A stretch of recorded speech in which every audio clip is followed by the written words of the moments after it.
ये class 9th का जीव विज्ञान है और किताब का नाम है भारती भवन और इसका दूसरा अध्याय है ऊतक यानी टिश्यू। तो इस अध्याय से हम लोग लघु उत्तरीय प्रश्नों को आज हल करने वाले हैं और इससे पहले वाले वीडियो में हम लोगों ने 1 से लेकर 59 तक अति लघु उत्तरीय प्रश्नों को हल कर लिया है। तो चलिए आज हम लोग लघु उत्तरीय प्रश्नों को हल कर लेते हैं। तो इसमें जो पहला प्रश्न है वो कहा गया है कि ऊतक क्या है, व्हाट इज़ टिश्यू। तो इसकी परिभाषा काफ़ी आसान है। तो इसका आंसर है कि एक ही आकार एवं विशेषताओं की कोशिकाएं का समूह जो एक ही कार्य के लिए संपादित करती हैं ऊतक कहलाती हैं।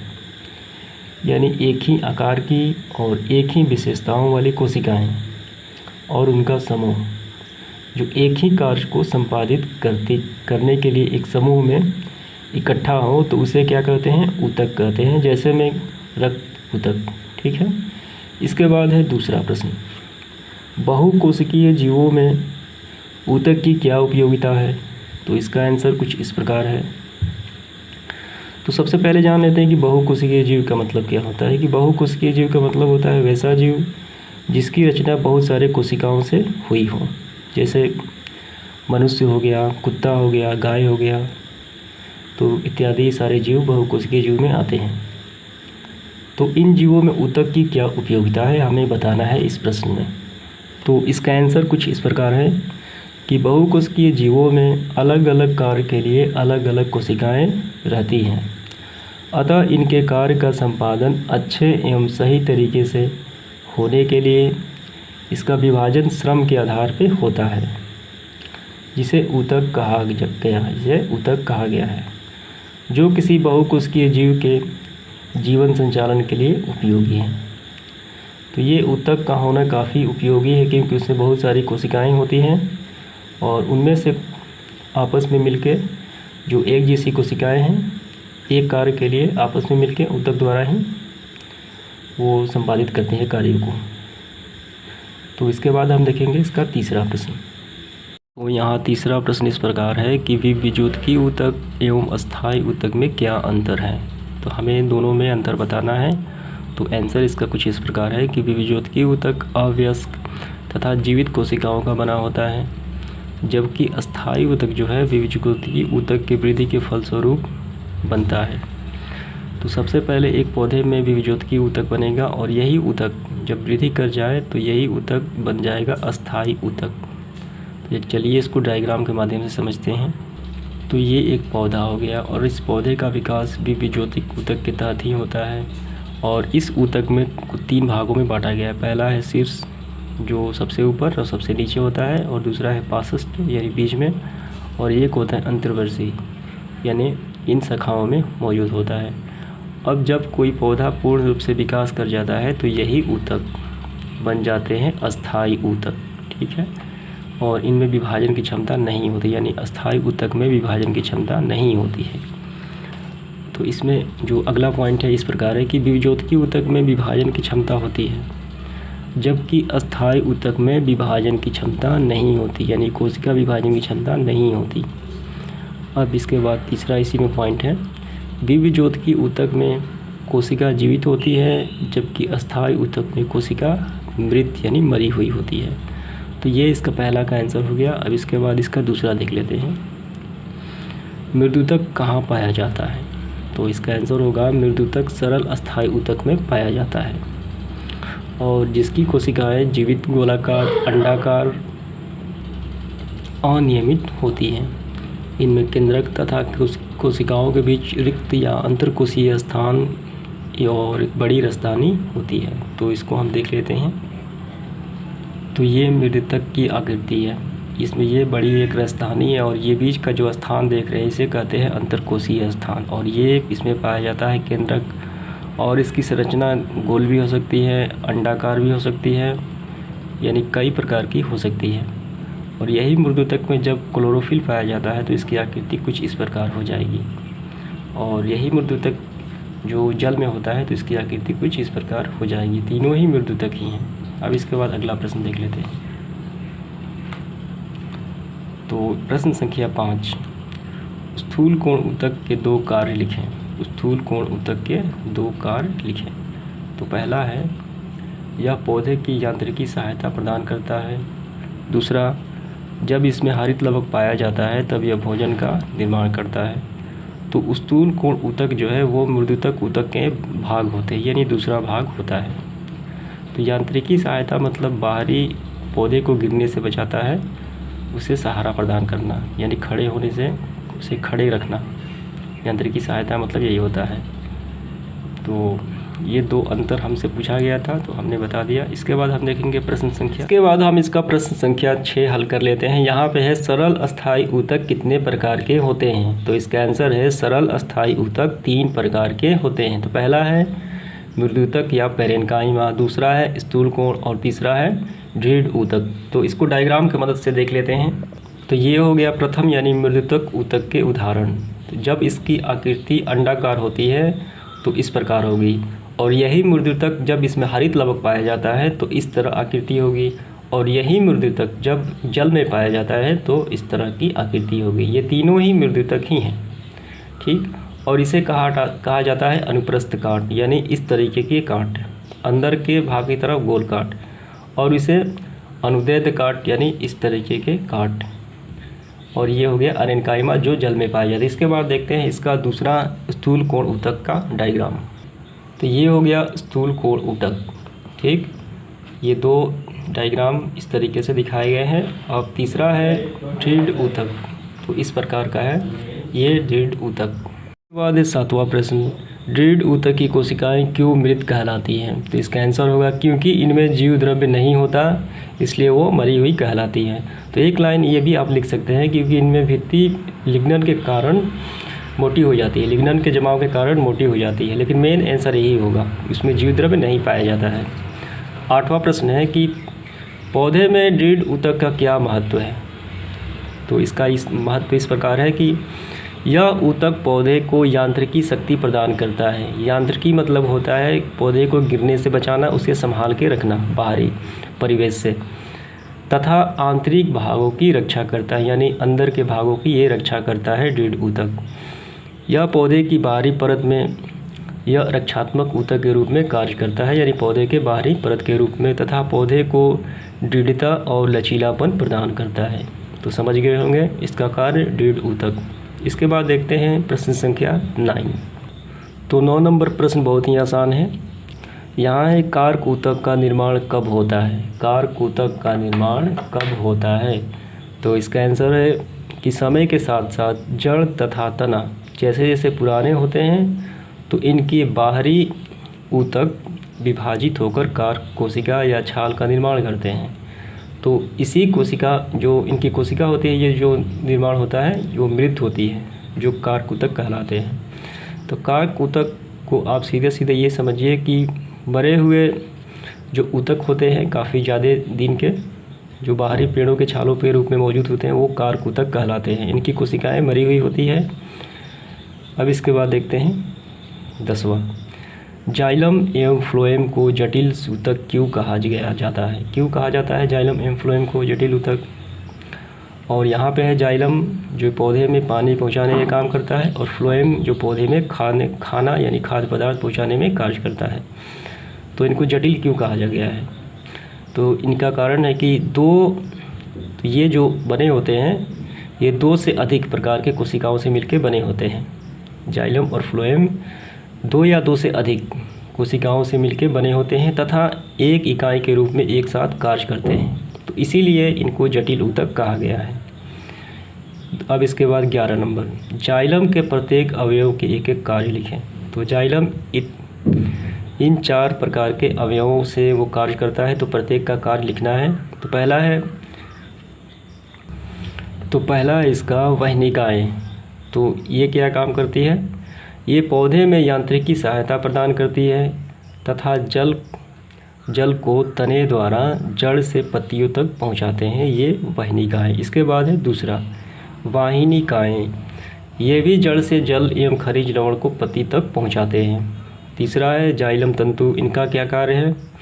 पौधे में यांत्रिक सहायता प्रदान करना, यानी उसको गिरने से बचाना। चौथा है जाइलम मृदुतक, ये भोजन का संग्रह करने तथा किनारों की ओर पानी का संवहन करते हैं। तो जाइलम तंतुविद्युतक जो होते हैं पौधे जो भोजन का स्टोर करते हैं और किनारे की ओर जल को पहुंचाते हैं यानी संवहन करते हैं। इसके बाद है 12 नंबर प्रश्न। तो इसी प्रकार फ्लोएम के प्रत्येक अवयव को एक एक कार्य लिखना है हमें। तो फ्लोएम इन 4 अवयवों की सहायता से कार्य करता है। तो पहला हो गया चालीन नलिकाएं, या जो इसका काम है या तैयार भोजन को पौधे के वृद्धि क्षेत्र में ले जाता है। ये तैयार भोजन को पौधे के वृद्धि क्षेत्र में ले जाता है। दूसरा है सहकोशिकाएं, यह चालनी नलिकाओं में भोज्य पदार्थ की संवहन में कार्य करता है। फ्लोएम तंतु ये यांत्रिकी सहायता प्रदान करता है। फ्लोएम विद्युतक यह भोजन को संचित करता है तथा इनका संवहन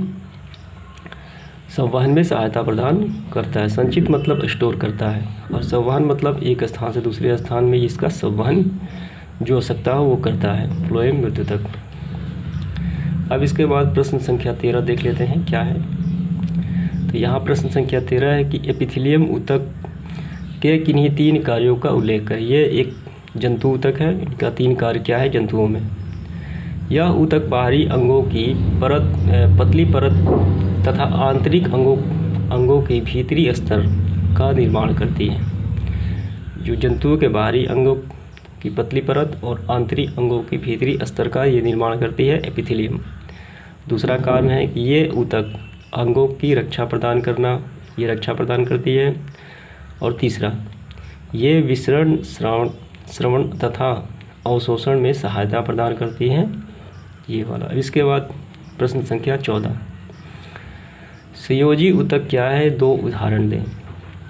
तो इसका आंसर है ये ऊतक विभिन्न अंगों और ऊतकों को समृद्ध करता है यानी जोड़ता है और उन्हें कुछ अवलंब देता है यानी सहारा देता है संयोजी ऊतक। तो इसके 2 उदाहरण हम दे देते हैं। पहला है कंकाल ऊतक और इसके तहत आता है अस्थि, और दूसरा है तरल ऊतक और इसके तहत आता है रक्त या रुधिर यानी ब्लड। अब इसके बाद देखते हैं प्रश्न संख्या 15। प्रश्न संख्या 15 है कि एरियोलर ऊतक के कार्यों का उल्लेख करें। तो यहाँ इनके 3 कार्य होते हैं, तो आप यहाँ पर भी देख सकते हैं आसानी के साथ। तो यहाँ पर भी आप देख सकते हैं। तो ये एक जंतु ऊतक है और इनका कार्य है ये इस प्रकार। एरियोलर ऊतक के कार्य यह त्वचा एवं मांसपेशियों अथवा 2 मांसपेशियों को जोड़ने का कार्य करता है एरियोलर ऊतक। और दूसरा कार्य है यह विभिन्न आंतरिक रचनाओं को ढीले रूप में बांधकर उन्हें अपने स्थान पर रखने की मदद करता है। तो ये 2 कार्य एरियोलर ऊतक के हैं, आपको लिख लेना है। इसके बाद देखते हैं इसका अगला प्रश्न। प्रश्न संख्या 16 इस प्रकार है कि टेंडन और लिगामेंट में क्या अंतर है। तो टेंडक ऊतक मांसपेशियों को अस्थियों अथवा दूसरे मांसपेशियों से जोड़ता है टेंडक ऊतक, जबकि लिगामेंट ऊतक हड्डियों को हड्डियों से जोड़ता है। तो इन दोनों में अंतर यही है। इसके बाद 17 नंबर प्रश्न, वंशामय या एडिपोज ऊतक की किन्हीं 4 कार्यों का उल्लेख करें। हमें फैट जो होते हैं, ठीक, फैट, उसके 3 कार्य शरीर में क्या क्या होते हैं उन्हें लिखना है। तो चलिए इसका आंसर हम आपको ले चलते हैं किताब के टेक्स्ट बुक में देख लेते हैं इसका आंसर। तो ये हो गया एडिपोज ऊतक या वसामय ऊतक, इनके क्या कौन से काम हैं। तो इसकी आकृति कुछ इस प्रकार है एडिपोज ऊतक, और इसके टोटल 4 कार्य यहाँ पे दिए गए हैं। पहला है यह ऊतक संचित भोज्य पदार्थ जो होता है वो कार्य करता है, इनका उपयोग आवश्यकता के समय होता है। तो संचित भोज्य पदार्थ का कार्य करता है और जिनका उपयोग आवश्यकता के समय होता है। अब इस दूसरा है यह बाहरी चोटों से अंगों की रक्षा करता है, एडिपोज ऊतक। तीसरा है यह ऊतक ताप रोधक होने के कारण ठंड से शरीर की सुरक्षा करता है, इसलिए ठंड प्रदेशों में जंतुओं के शरीर में यह ऊतक अधिक मात्रा में पाया जाता है। चौथा है यह ऊतक अधिक मात्रा में संचय से शरीर मोटा हो जाता है। तो अगर किसी जंतु का शरीर मोटा हो गया है तो इस ऊतक यानी एडिपोज ऊतक के कारण ही ऐसा होता है।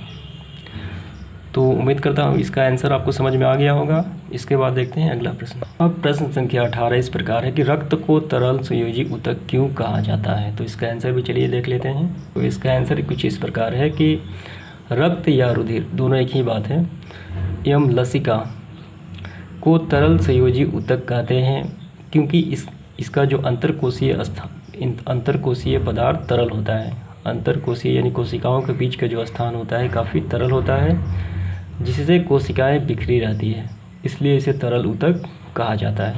उसका उदाहरण हो गया रक्त या रुधिर। तो चलिए इसके बाद अगला प्रश्न। तो प्रश्न संख्या 19 है, लसिका क्या है? तो इसका आंसर देख लेते हैं। तो इसका आंसर यहाँ पे है कि लसिका एक वर्णहीन द्रव्य है, यानी इसमें कोई रंग नहीं होता है, जिसमें लाल रुधिर कणिकाएँ एवं फ्लैट्स नहीं होते। इनमें रक्त से कम मात्रा में कैल्शियम एवं फास्फोरस पाया जाता है। साधारणतः इनके श्वेत कणिकाएँ तैरते रहते हैं। और बस आपको यहाँ तक लिखना है, यहाँ तक, बस यहाँ तक आप इसको लिख लीजिए, क्योंकि ये लघु उत्तरीय प्रश्न है, ज़्यादा लंबा नहीं लिखना है। टू द पॉइंट जो पूछा जा रहा है वही आपको लिखना है, यहाँ से लेकर यहाँ तक, ठीक है। तो ये आप लिख लीजिए। इसके बाद देखते हैं इसका अगला प्रश्न। ऐच्छिक और अनैच्छिक पेशियाँ क्या हैं? तो ये पेशी ऊतक से संबंधित सवाल है। तो ऐच्छिक मतलब होता है मन का, यानी ऐच्छिक तो इसका किसे कहा जाता है?